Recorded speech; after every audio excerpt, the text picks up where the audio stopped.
bwira Imana nti Imana nzi yuko ndebye ku isaha ndavuga nti isaha y'igifaru irenda kugera hazigaye tagisi imwe canke ebyiri tagisi ugiye kumpaniye mbere ko igifaru kiza giye kubona tagisi tiwa irahagarara igihagarara mba nashikamye ku muryango konvoyeri akingura urugi aje inyuma kuri mitwaro iwari uvuyemo umuntu waricaye ku ruhande avamo igihe konvoyeri agarutse asanga namaze kuhicara nidayemo nicaye ubwo konvoyeri yaje yunamye yananiwe nabashaka kwicara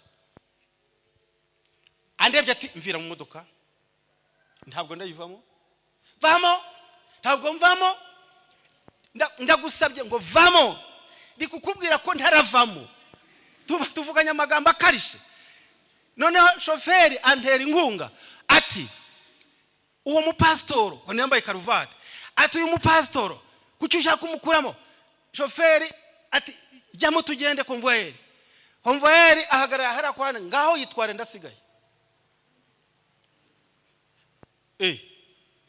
aje hari ku ruhande ari hagararira ndibindi bikira ndonda vamo ariko ngaho twara ndasigaye noneho n'abaturage bari kumvugira barahindura batira kugira ngo turaraha va mu rwose aho kugira ngo turara hagenze ute va mu rwose ntabwo ndavamo shoferi n'abatumva rero pastor rero rwose nta kindi gisigaye va mu modoka bamvuye mpagarara ngahari yambaza Imana ngo iki nicyo gisubizo umpaye ko narimbonye imodoka nasabiye ko yarije kubona iminota isigaye ariyo ya nyuma ubu unshubije ute ndivovota rwose ko Imana inshubije nabi naho yatagisi dukurikiye yayindi nakuwemo ntabwo yakomeje umuhanda harokotsemo akana kari mu mugongo wa nyina shoferi konvoyeri abandi babagenzi bose bambwe bati vamo hari Imana gusubirisha ndanze gumaho ndushaka kuba mari gatete nta mwanya ngufitiye mfite urugendo rurerure nzagusubiza ngarutse tegereza ihangane ndabyemeye hari njya kubwira ijambo ritari ryo nibuze gutega amatwi mu kwizera hari umunsi umwe nigeze gusenga Imana turatongana Kwiringira TV ubutumwa bwiza kuri benshi gukizwa kwa benshi Matayo 24 umurongo wa 14 tugiye kwiga nje numvise bikomeye hari igihe nja mu cyigisho nibwira ko ndakibwira abandi ngasanga nije bikomereye kurenza mwebwe mbese gusenga niki gusenga bimaze iki se gusenga n'umwuga n'ubunyadini ese gusenga n'ugusaba n'ugushima ese n'ukugaya se n'ukwinginga se gusenga niki kuki tugomba gusenga se gusenga no kuvuga amagambo meza afite ubupfura bwinshi se no kuvuga byinshi Imana ikumva mwatonganye se no kuvuga ijambo rimwe ukayikiza ngo imenye ko nawe wasenze ese gusenga muri rusange niki kuki dusenga ese iyo dusenze turasubizwa Imana irumva ese Imana itega amatwi ikumva hari igihe njya gusenga ngasenga nkumva ibyo nasenze birangiriye aho mbivugiye ndikumva nta bindi bikurikiyeho nkumva rya nasenze ese kuki ubukristo kuki abantu bizera kwizera kuki umwizera agerekaho no gusenga iyo dusenze iyi ndirimbo iratubwira ngo igihe cyiza cyo gusenga kintarura mu magarara ngo nigiraho datari muganyire ibyo nkennye byose. Mu bihe by'umubabaro nabonye ibimpumuriza, nsinda ibishuko by'umwanzi, nsinda ubukana bw'umwanzi. Ubukana rero impamvu mvuze ibishuko, ntabwo ubukana bwe bunyura handi atari mu bishuko. Nsinda ubukana bw'umwanzi mu bihe byo gusenga.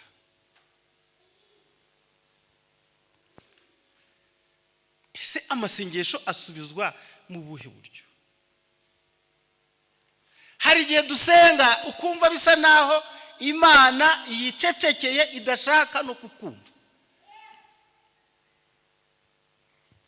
Hari abayibwira akayibwira amagambo aremereye cyane, akayishakira ibisigo binezeza ngo Imana hari ayihende ubwenge, ndetse akagereka ngo tuguhendahende.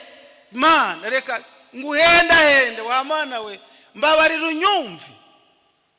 Ukayihendahenda ndetse ukarenga guhendahenda ukinginga. Reka nkwinginge. Hari n'ababivuga mu mvugo nza bati reka twinginge Imana. Kandi koko igihe kiragera wowe ubwawe kuko ibyo usaba utarabyishikiza, ukabanza washiraho no guhendahenda, ariko byanze bikunze uko wabigenza kose Imana isubiza uko ishaka. Ntabwo yagusubiza ishingiye ku byo wavuze. Ndabizi neza hari igihe idusubiza ibyo tudashaka, ndetse ni nayo ngorane dufite hagati yacu n'amasengesho dusenga Imana. Ibihe byinshi ibyo dusaba ntabwo tubihabwa. Hari igihe Imana isubiza ngo ye ndabyemeye, oya tegereza, wasabye ibita ibyepfo, je naguteganirije ibya ruguru. Unsabye ibyo hejuru, je nshaka ko ubona ibyo hasi. Unsabye ubukire, ariko nje narakurebye nsanga ubukene bukubereye.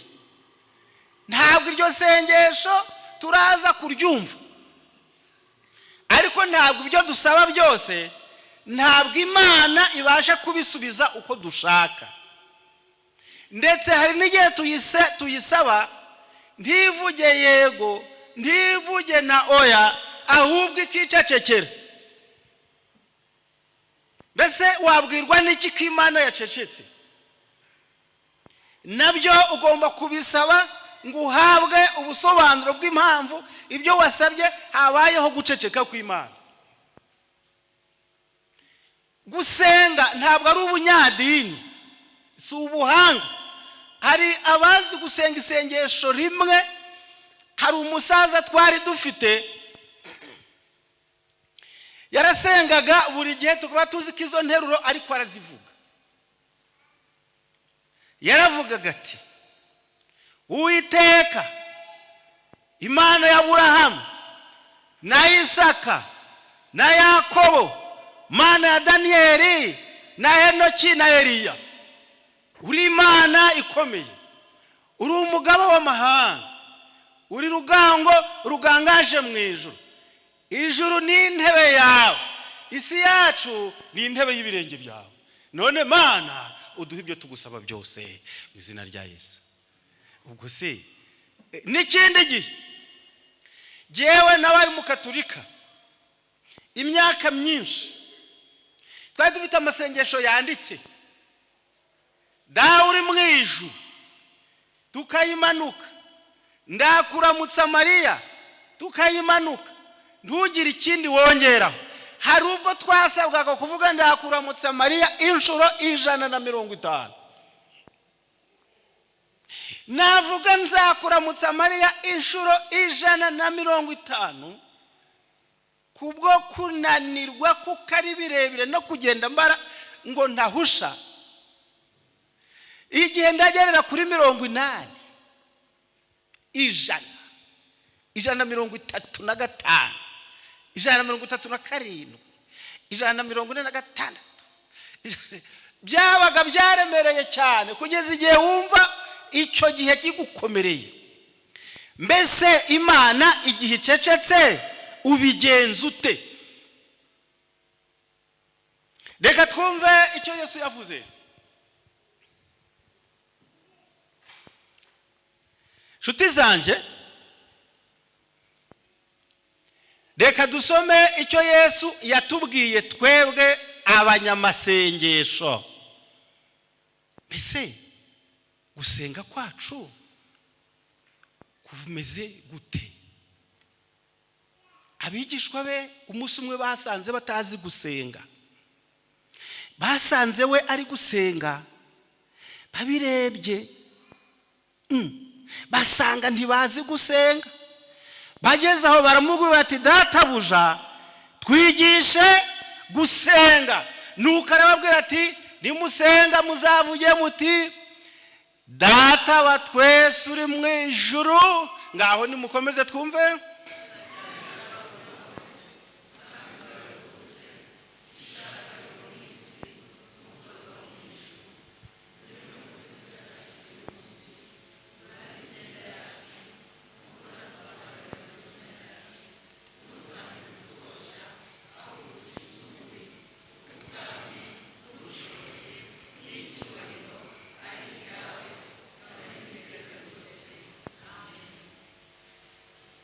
Bose ntimusenze?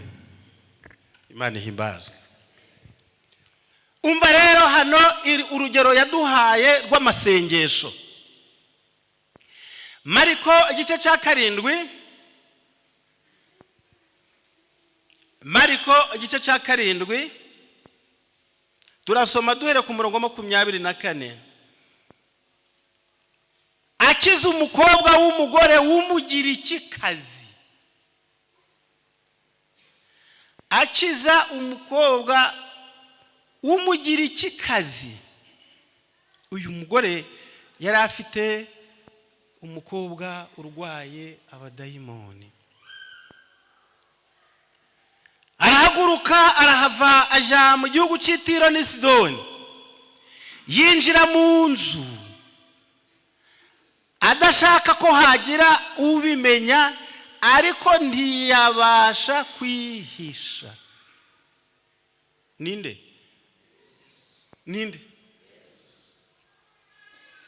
Agiye kwihisha cyangwa ntarigiye kwihisha? Ndashaka ko biriya Yesu agiye gukora iki? Ariko bantu Imana buriya bimeze bite? Agiye kwihisha nanga agiye mu iteraniro? Mbese Yesu aje yihisha?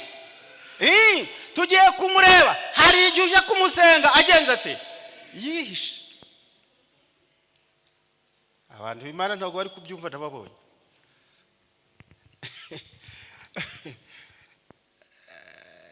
Bibiliya yanyu ntabwo ari kivuga. Bibiliya yanje niba yanyuza hatariho mumfashe tujyane ku nteruro twumve igihe Imana yihisha. Se kuyisenga yihishe biroroshe. Wabwirwa n'iki ko yihishe? Urabibwirwa n'iki? Arahaguruka arahava aja mu gihugu cy'Itiro ni Sidoni. Yinjira mu nzu adashaka ko hagira ubimenya, ariko ntiyabasha kwihisha. Uwo mwanya umugore ufite umukobwa muto utewe na dayimoni amwumvise araza. Agenza ate? Araza. Agenza ate? Amwumvise araza. Yamwumvise agiye he? Kwihisha. Ariko mwareka tugasoma Bibiliya twitonze. Ugutega amatwi ukumva ko umuntu agiye kwihisha. Aho yihishe ukahamusanga. Araza. Yikubita imbere y'ibirenge bye. Uwo mugore yari umugirikikazi, ubwoko bwe n'umufoyenike kazi. Nuko aramwinginga ngo yirukane dayimoni mu mukobwa we.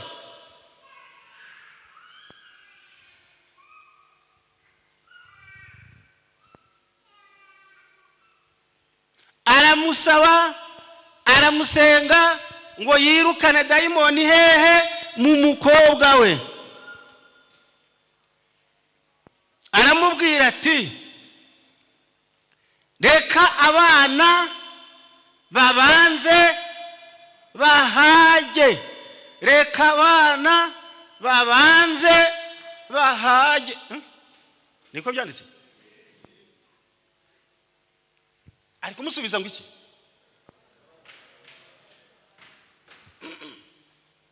Ayi ngo ndagira igihe gito we. Ko abana banze guhaga se uyazasubizwa ryari? Reka manze ngaruke kuyo nteruro. Reka abana babanze bahage. Ese mbaze ikibazo abari muri teraniro, muri abana bahaze? Ntabwo munshubije, muri cecekeye. Abana ba Yesu bagomba kubanza guhaga ni bande? Gweke? N'Abisirayeli barahaze se? Uko mwakurikiranye barariye, barahaze, none azakizwa ryari? Nategereza. Yesu amwe ngo reka abana babanze bagenze bate bahage, kandi abangaba ari ngo babanze bahage, ahubwo barabyanze no kubirya.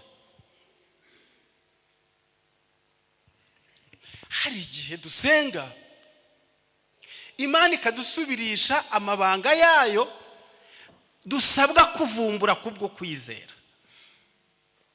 Uyu mugore yari ateze amatwi neza. Reka abana babanze bagenze bate bahage. Barahaga ryari se Abayuda Abafarisayo? Ntimwumvise guhaga kwabo uko kwari kumeze? Igihe akiza uwavutse ari impumyi, babwiye uwavutse ari impumyi amaze gukira ngo twebwe tuzi ko uwo nguwo ari iki? Ari iki? Twebwe umwarimu wacu ninde? Ni Mose. Abo nibo bana Yesu ari kuvuga. Munshubije ngo iki bantu b'Imana? Nibo Yesu ari kuvuga? None bazarya se? Uri kumva bazarya? Uyu mugore azabona igisubizo nyuma yo guhaga kw'abana. Uwo mugore yari umugira iki rwose? Bisobanuye ngo yari umunyamahanga. Yesu aramubwira ati reka abana babanze bahage, kuko atari byiza kwenda ibyo kurya by'abana.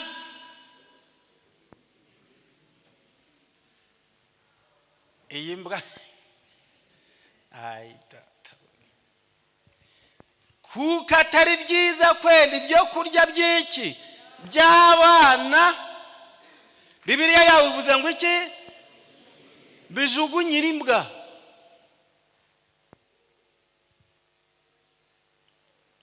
Umwana n'imbwa harakizwa nde?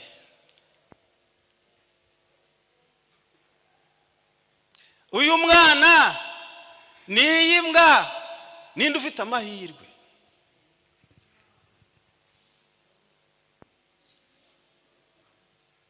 Ndashaka ko mutega amatwi cyane.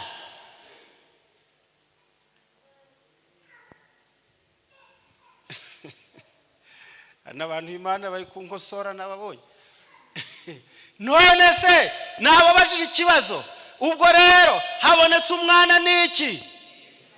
None se amahirwe n'ay'abana, se amahirwe n'ay'imbwa?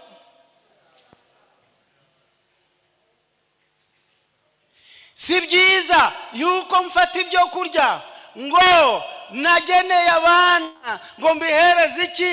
Imbwa. Hari igihe Imana ikwitira izina ngo igupime, irebe ko urahitamo kwemera ububwa aho kubura umugisha w'Imana. Benshi banze kwemera ububwa bwabo, biyita abana kandi bataravutse.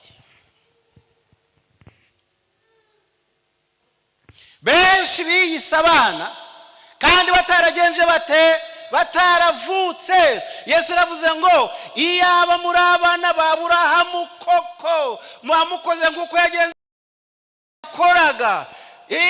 Yageze hepfo arababwira ati ahubwo niba ari ibyo mukomoka kuri sonde se. None reka ngarura ibanga,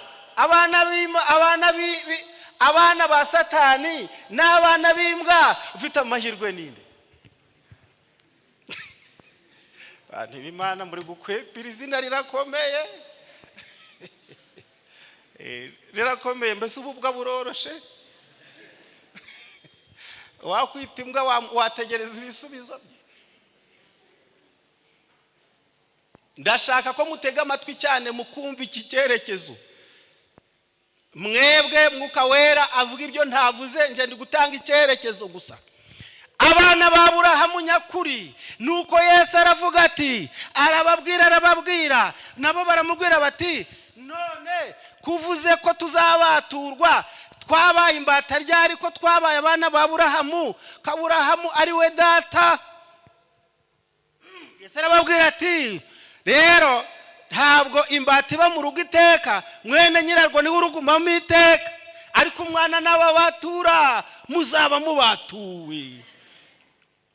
Baramusubiza bati uratubesheye, ntabwo twigize tuba imbata z'umuntu uwo ari we wese, twakomeje kuba abana ba Aburahamu. Yesu arababwira ati iyo muba abana ba Aburahamu muba munkunze kuko nanje nakomotse ku Mana.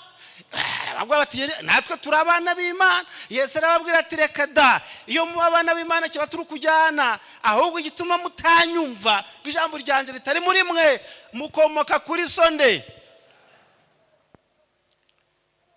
Aba n'abana. Noneho rero mwe mugere kure, je ndavuga ibyo nateguye. Noneho babaye abana. Yesu avuze ngo si byiza kwenda ibyo kurya by'iki, nkabigaburira iki? Nkabigaburira abana b'imbwa? Nkabigaburira imbwa. Uyu mugore rero kuko yari ziziritse ku masezerano kandi icyo yari ashaka yari agikeneye, ukura mwita kose, ikizamini uratanga cyose, aragisimbuka kubwo kwizera. Umva uko uyu mugore yavuze, nawe aramusubiza ati ni koko mwami. Ahakanye ububwa, arabuhakanye se? Ni koko mwami, ndabyemeye. Ariko imbwa nazo, reka ndebe ko yabonye ko ari imbwa nawe. Ni koko mwami, ariko imbwa nazo ziri munsi y'ameza zirya ubuvungukira bw'iki? Uzi ko abana barira ku meza hejuru batabasha guhaga, imbwa zirira munsi y'ameza zikabona ubugingo buhoraho. Ntimushaka kubyumva, ndababonye ntimunashaka no kubyemera, ariko icy'Imana igusubiza mu isengesho ryawe ni iri ngiri. Uretse kwibeshya, twebwe uvuze igisekuru cyawe cyagera kwa Aburahamu. Ninde wambwira igisekuru kigeze kuri Aburahamu muri mwebwe?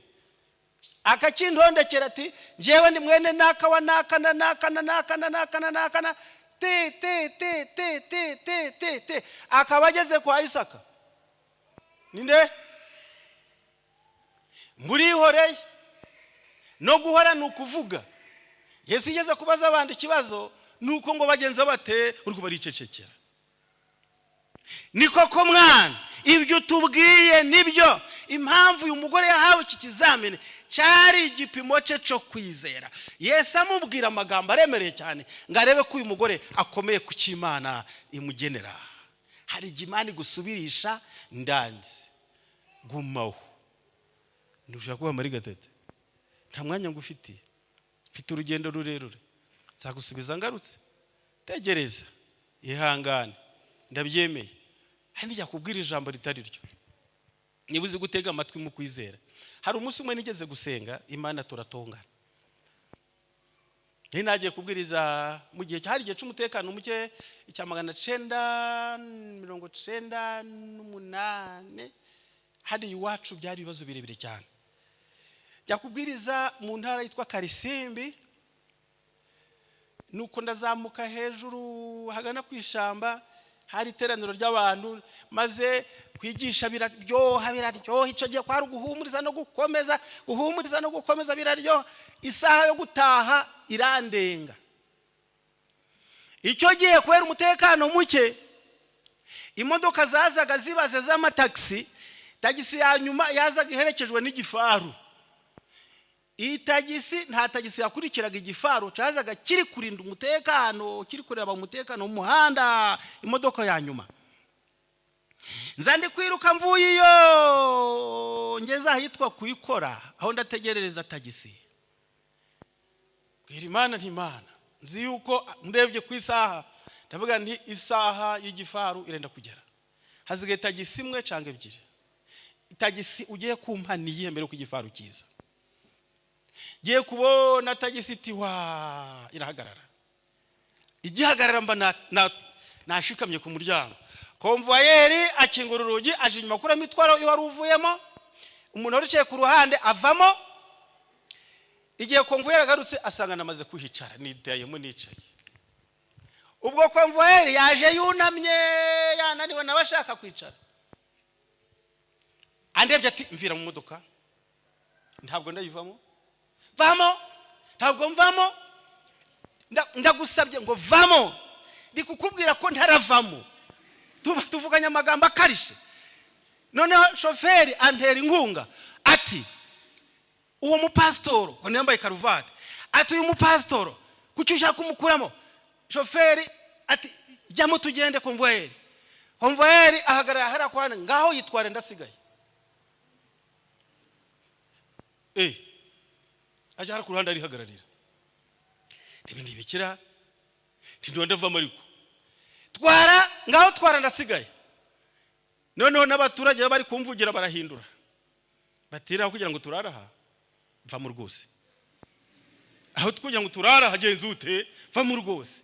Ntabwo ndavamo. Shoferi nwatumva rero pastor rero rwose nta kindi gisigaye vamo modoka.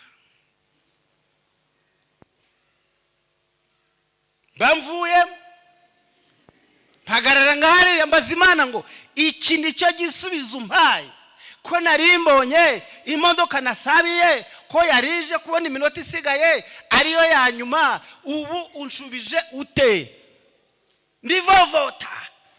Ndivovota rwose ko Imana inshubije nabi. Imodoka shoferi na konvoyeri bahagurutse batumvikana, umwe akuye undi kwizima. Undi nawe yumva agize umubabaro ko bamuhinduriye ibitekerezo, maze shoferi atwara imodoka mu buryo bw'uburakari. Akata amakorosi kuva kwikora n'umubande umanuka uzi Musanze, agomba gukata amakorosi muri Nsakira. Kubera umuvuduko n'umubabaro ibyabaye nta warubara. Nyuma y'amasegonda make haza imodoka ya tagisi ishoreranye n'igifaro irimo abantu barindwi gusa. Ndahagarika irahagarara n'igifaru gisa n'ikigenje makeya. Nijugunyamo ku gifaru kiri kugisunika ngo igende, irashwoye kura ikasi korosi rya mbere rya kabiri. Tubona abantu bamanuka mu misozi hejuru bavuza induru, tubona n'umwotsi mwinshi ucumba mu gashamba kari hasi. Naho yatagisi dukurikiye yayindi nakuwemo ntabwo yakomeje umuhanda. Harokotsemo akana kari mu mugongo wa nyina. Shoferi, konvoyeri, abandi babagenzi bose bambwe bati vamo. Hari igihe Imana dusubiza oya tukarakara, ariko oya ari yidukwiriye. Si byiza gufata ibyo kurya by'abana ngo mbihereze iki imbwa irangitiye ayo magambo umbwiye arakarishe, ariko icyo nkeneye kirenze ijambo rikomeye umbwiye. Hari igihe umuntu umushonji umubwira nabi, ariko reba ibyo kurya byawe byiwawe atumva, nubwo urantuka umare kunduka umpenige. Ibitutsi biranyura mu matwi, ariko nkeneye binyura mu kanwa. hari igihe Yesu rero agusubirisha icyo udashaka ukivovota, ariko uyu mugore umva ngo nawe aramubwira ati ye ni koko mwami, ariko imbwa nazo ziri munsi y'ameza zirya ubuvungukira bw'abana. arababwira ati ubwo uvuze utyo igendere.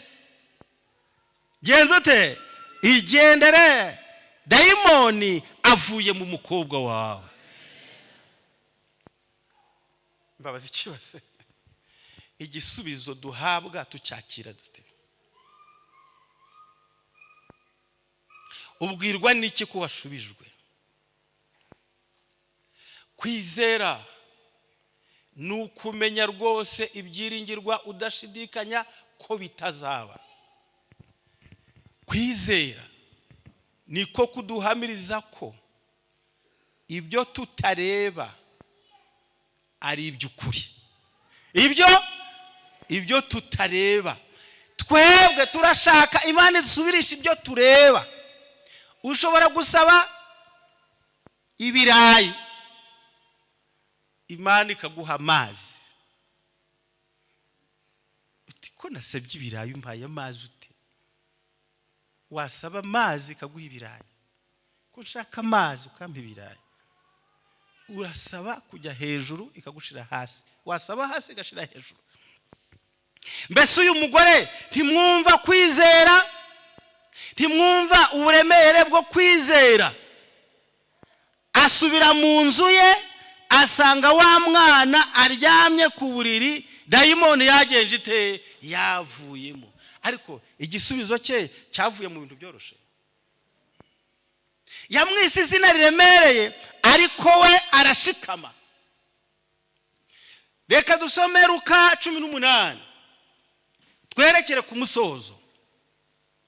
umugani w'umucamanza n'umupfakazi wamutitirije. ijambo kugenza gute? gutitiriza. abacira umugani wo kubigisha uko bakwiriye gusenga iteka ntibarambirwe. arababwira ati habayeho umucamanza mu mudugudu umwe utubaha Imana ntiyite ku bantu. mumwumve neza. habayeho umucamanza umwe mu mudugudu utubaha Imana ntiyite ku bantu. muri uwo mudugudu harimo umupfakazi. aramusanga aramubwira ati ndengera ku mwanzi wanje, amara iminsi atemera. ndengera ku mwanzi wanje, ndengera ku mwanzi wanje, ndengera ku mwanzi wanje. uyu mugore w'umupfakazi ntabwo yaje umunsi umwe, yaje iminsi myinshi. buri gitondo ntamwiteho, ntamusubize, ntamwiteho, ntamusubize. ariko uyu mupfakazi agahora yicaye ku muryango we buri gitondo. nasomye amagambo mu gitabo kimwe cy'imigani ivuga ngo byageze igihe uyu mucamanza igihe aryamye bije buja guca akumva ati wa mugore byanze bikunze anariye hariya ku muryango. umva, aranduhije, arandembeje uyu munsi, kugira ngo ngira agatotsi adahora aza kundushya, uyu munsi ndamurengera. nuko rero Yesu rero atwigisha aya magambo ashaka ko natwe dutitiriza twe kuva aho hantu, keretse tubanje twabona icyo Imana idusaba, icyo dusabwa, icyo tuyisaba. nuko umwami Yesu arabaza ati ntimwumvise ibyo umucamanza ukiranirwa yavuze ngo iki? ngo ariko kuko uyu mupfakazi anduhije ndamurengera ngo adahora azi iminsi yose akandushya. amurengera ko gukiranuka? ndamurengera iminsi yose aranduhije, ntiyasibaga. nuko rero yamurengeye kubw'uburembe. Nese n'Imana izadusubiza kuko tuyirembeje? Oya, kwizera kuzaduha ibisubizo Imana yaduhaye. Turasenga tukabura kwizera, ariko iyo tumaze gusenga dutitiriza Imana, kwizera niko gukurikiraho kukadukururira amasezerano y'Imana, kukatubwira ngo ndabyemeye, kira, tegereza, ihangane, aregana, oya urayikwiye. Nigeze gusoma igitekerezo cy'umugore wari ku rugendo, yagomba kuza mu ndege, n'umugabo yagombaga kuza mu ndege ya Ethiopian iri muri Ethiopia, Addis Ababa. Maze uyu mugabo nasomye ari Addis Ababa muri Ethiopia, nuko afite tike. Noneho indege yica gahunda, yishe gahunda, ihaguruka ku minota itanditse kuri tike ye. Umugabo azayiringiye tike ye, areba ku masaha asanga igihe kitaragera. Ahageze baramubwira ati indege iragurutse ngiriya.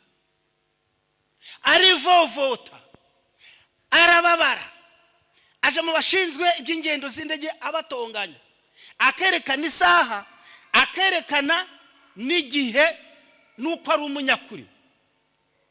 Ahamagara inzego zishinzwe umutekano, zisa naho zitegura ikirego agomba kugaruza umutungo we nanga igihombo cyose agize. Agitongana ari muri biro, ubutumwa bw'abashinzwe inzira zo mu kirere berekana ubutumwa hariya ku kibuga cy'indege ko ya ndege yamaze guturikira mu kirere, iri guhira mu gishanga kiri hasi aho. Abashinzwe kwakira ikirego cye bamwereka message batahubwo iyi ndege uri kwifuza kukujyana mu bagenzi bari bayirimo nta n'umusigaye ku isi. Yasabaga gupfa atabizi. Dukwiriye kuja turekera Imana uburenganzira bwayo mu mibereho yacu. Rya somo rivuga ngo bye kuba uko dushaka, ahubwo bibe uko ushaka. Iyo wakuruye isengesho ryawe ukarigeza kuri urwo rwego, ubu bwije Imana ukuri. Na Yesu niko yasenze, yaravuze ati Data, iki gikombe, kuko cyari gishaririye cyane, iki gikombe ndeba imbere yanjye, ntabwo wakindenza ngo gikurure iminsi, kize hirya yaho. Mu nteruro yakoresheje harimo iyivuga ngo ariko bye kuba uko nshaka, ahubwo bibe ukugenje ute ushaka. None se tujya twemera ubushake bw'Imana? Kwizera ariko kutubasha kwemera ubushake bw'Imana, ariko iteka dusenga dushaka ko ibyo dusabye bimera uko dushaka. Ngiye ingorane dufite mu masengesho yacu. Bibiliya avuga ngo murasaba ntimuhabwe, mwuzuze kuko musaba. Hasi yaho ngo iki? Hasi iyo nteruro ko musaba nabi hari iki? Ko mushaka kubyayisha iki? Irari ryanyu. Turasaba ariko tugasaba ngo Imana ntirenge ku byo tuvuze, ibyo dushaka ari byikora. Itabikora ntitube mu masezerano yayo. Yesu aravuze ngo none ntabwo mwumvise iby'uyu mucamanza ukiranirwa yavuze? Ubwo bibaye bityo, mbese Imana yo ntizarengera intore zayo ziyitakira ku manywa na nijoro? Mbese yazirangarana? Ndababwira ukuri yuko izazirengera vuba. Ngo iki? Vuba. Vuba se y'Imana ni kuwa kangahe? Vuba y'Imana mu rwego ni sangahe? Vuba y'Imana ni sangahe? Ishobora kuba vuba mu myaka 20. Yaba vuba nyuma y'imyaka 50. Yaba vuba kugeza ku gusinzira kwawe, igutandukanije n'isi.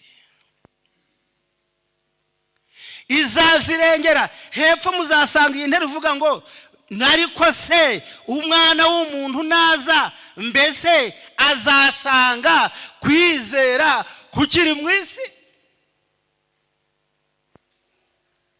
Mbese umwana w'umuntu naza, azasanga kwizera kukiri mu isi? Amasengesho adafite kwizera ntashobora gutegereza ibyo Imana ishaka.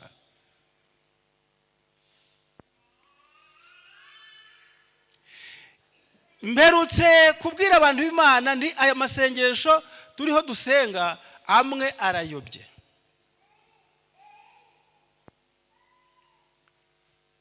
Munwe yapfukamye abwira Imana, arapfukama arabwira ati muri literaniro yari yahamagaye abantu bafite ibibazo n'ababuze urubyaro, bose baraza barapfukama imbere ye arasenga. Imana, aba bantu turashaka impinja zabo muri iyi minsi ya vuba cyane, tuti amen, ni abana babo turashaka umwana rere. Twaravuga Imana ishobora gusubiza yego cyangwa oya. Nicyo gitumye Yesu asoza avuga ngo mbese umwana w'umuntu naza, azasanga kwizera kukiri mu isi? Hariho umwanditsi wanditse ngo ye kwizera kuzaba kukiriho, ngo ariko ari guke cyane.